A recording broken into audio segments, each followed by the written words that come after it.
اعوذ باللہ من الشیطان الرجیم بسم اللہ الرحمن الرحیم السلام علیکم ورحمۃ اللہ وبرکاتہ۔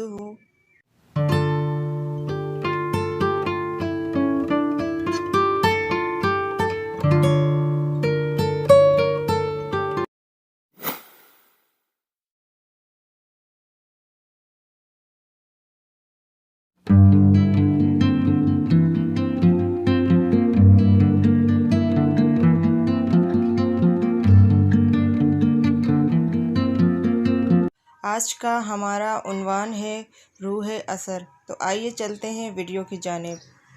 روح اثر کا مفہوم۔ روح اثر کو روح رواں بھی کہتے ہیں، جسے روح اثر اسپرٹ آف دی ایج اور روح وقت اسپرٹ آف دی ٹائم بھی کہا جاتا ہے۔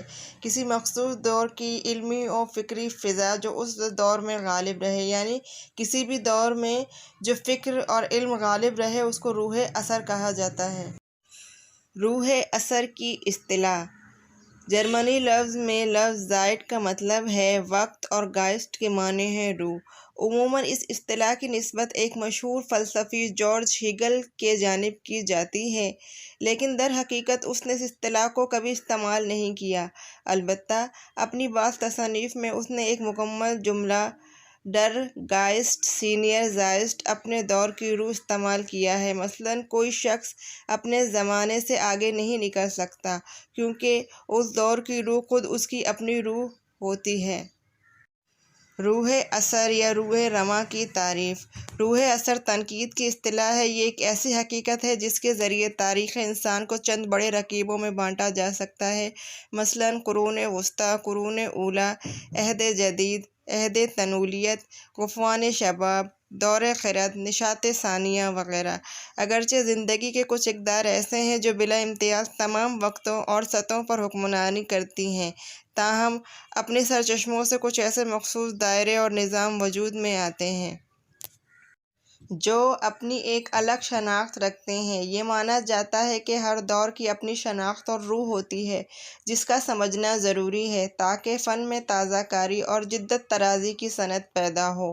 انسانوں کے لیے کیا کچھ اہم ہے، اس راز کو پانا زمانے کی کروٹ کی پہچان سے منسلک ہے۔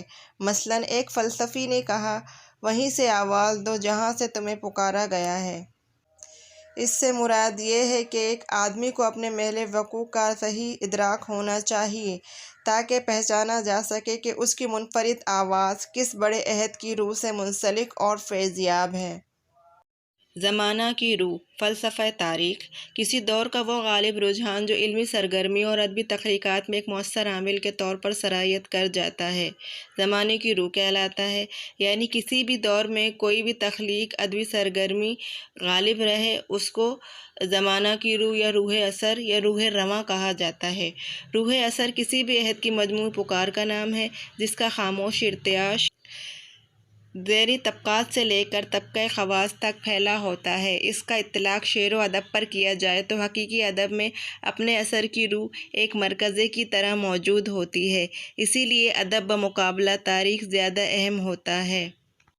تاریخ اور روح اثر۔ تاریخ میں کسی خاص طبقے یا مخصوص واقعات کو پیش نظر رکھا جاتا ہے۔ تاریخ کی اپنی مصلحتیں، اپنے جھوٹ اور اپنی سچائیاں ہوتی ہیں، لیکن شعر و ادب میں جاری و ساری روح اثر کبھی جھوٹ نہیں ہو سکتی۔ دوسرے لفظوں میں شعر و ادب سے کسی عہد کی سچائی تاریخ مرتب کی جاتی ہے، کیونکہ اس میں روح اثر بول رہی ہوتی ہے۔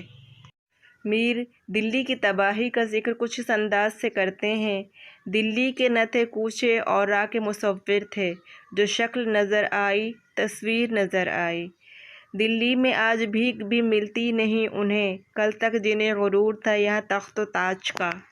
اقبال کے اشعار۔ عجمی خم ہے تو کیا، میں تو حجازی ہے میری، نغمہ ہندی ہے تو کیا، لے تو حجازی ہے میری۔ قلب میں سوز نہیں، رخ میں احساس نہیں، کچھ بھی پیغام محمد کا تمہیں پاس نہیں۔